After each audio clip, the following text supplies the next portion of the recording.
Why try to get rail service now? Because now is better than later, because we need it now. Passenger rail service is not just tourism like some people think. Passenger rail service provides economic development.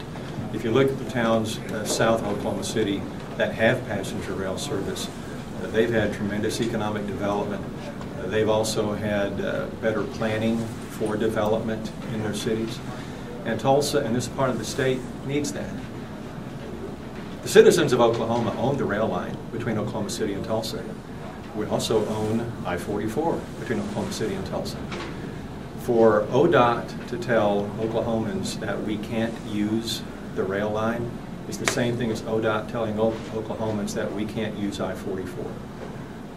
That is the wrong way to go. We need to improve the rail line. We need to get passenger rail service to this part of the state. Why do you think they are saying that? I mean, what's in it for them? I don't know. I would be guessing. I don't know. Maybe they just don't understand the public sentiment, and maybe that's our fault. Maybe we haven't lobbied hard enough, and maybe we need to do a better job of that. Maybe the 1.1 million Oklahomans who would receive passenger rail service need to write their senators and their representatives and make their wishes known. Where would the $26 million come from? It would have to come from the state budget, and I understand that we're in some difficult times right now, and a lot of state agencies and departments are experiencing budget cuts. But this would be a $26 million investment. The figures that we've been given show that for the Heartland Flyer from Oklahoma City to Dallas, the economic return is about 3.5 to 1.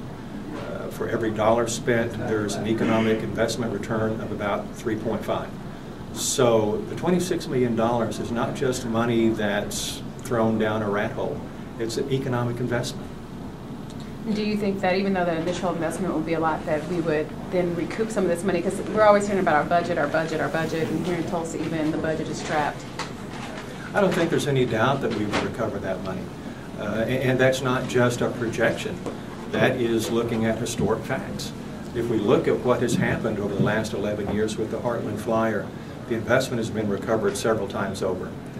And I think it's extremely safe to say that the same thing would happen here.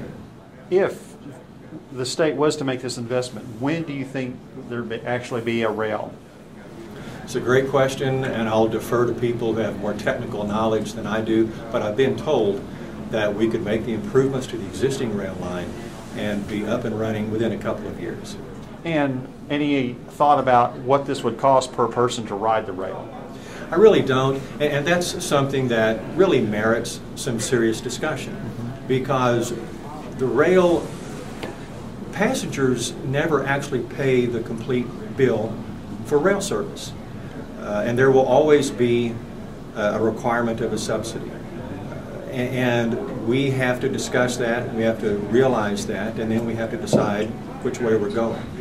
But for example, airlines receive subsidies from the government. The price of your ticket doesn't pay the full cost of operating Delta Airlines or someone else.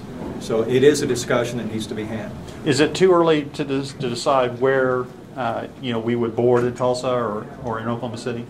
It's a little bit premature as far as Tulsa goes. There is an existing station in Oklahoma City that would probably be utilized for this line. As far as Tulsa goes, there's some talk of using part of the old Union Station downtown that's currently used for the Jazz Hall of Fame. Maybe some cooperative effort between those two, but it's a little bit premature. I think it should be someplace centrally located. Do you think it might be a hard sell just because we love our cars here in Oklahoma? Well, of course it is. And everyone has that streak of southwestern independence, and we don't want to give up our cars. Denver was the same way. And if you look at the people in Denver, they don't want to give up their cars either. Denver has a commuter rail system now that they built about 5 years ago. When they opened service, the parking lots were not big enough, and it has continued to grow ever since. Passenger rail service and commuter rail service may not be everyone's choice on a day-to-day basis, but it is a great alternative, and it's an alternative that I think Oklahomans need. How do you get them, if I drive to Oklahoma City now, it takes me about an hour and 10 minutes, as opposed to getting on this rail and they're saying it's going to take 2 hours and 36 minutes. Sure. What's the plus then? Passenger rail service will probably never compete with being able to travel by car as far as time goes. But on the train, you can do all kinds of things. You know, first of all, the Amtrak passenger cars are spacious. Your seat on an Amtrak train is about the same as a first class seat on an airplane.